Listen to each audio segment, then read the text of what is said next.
बिस्मिल्लाहिर्रहमानिर्रहीम अस्सलाम वालेकुम। किसी यूनिवर्सिटी का एक नौजवान तालिब इल्म एक दिन अपने प्रोफेसर के साथ चहलकदमी कर रहा था। प्रोफेसर अपनी मुशाफाकाना तबीयत की वजह से तमाम तालिब इल्मों में बहुत मकबूल थे।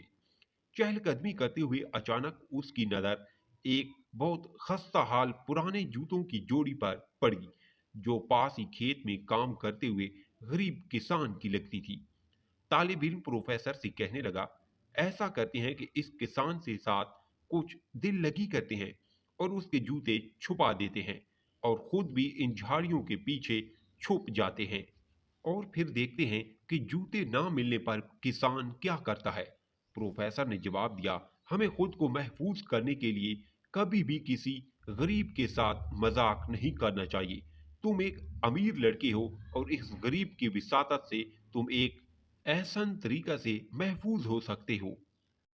ऐसा करो, इन जूतों की जोड़ी में पैसों का एक एक सिक्का डाल दो और फिर हम छुप जाते हैं और देखते हैं कि ये सिक्के मिलने पर किसान का क्या रद्द अमल होता है। लड़के ने ऐसा ही किया। फिर दोनों नजदीक ही छुप गए। गरीब किसान अपना काम खत्म करके उस जगह लौटा जहां उसका कोट और जूते पड़े हुए थे।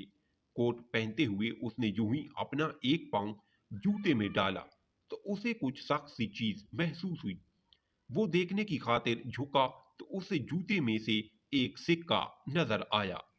उसने सिक्के को बड़ी हैरानगी के साथ देखा, उसे उलट पुलट किया और फिर बार बार उसे देखने लगा। फिर उसने अपने चारों तरफ नजर दौड़ाई कि शायद कोई बंदा नजर आ जाए, लेकिन उसे कोई भी नजर न आया। और फिर शशोपंच की उधीड़ बांध में उसने वो सिक्का कोट की जेब में डाल लिया। लेकिन उस वक्त उसकी हैरत की इंतहा ना रही और उसे एक झटका सा लगा जब दूसरा पांव पहनते वक्त उसे दूसरा सिक्का उसके साथ ही फौरन जज्बात से उसकी आंखें अश्कों से लबरेज हो गईं। वो अपने घुटनों के बल गिर पड़ा और आसमान की तरफ मुंह करके अपने रब का शुक्र अदा करने लगा कि जिसने उसकी किसी गैबी तरीके से मदद फरमाई, मगर न उसकी बीमार बीवी और भूखे बच्चों का, जो घर में रोटी तक को तरस रहे थे, कोई पुरसान हाल न था। तालिब इल्म पर उसका बहुत गहरा असर हुआ और उसकी आंखों में आंसू आ गए।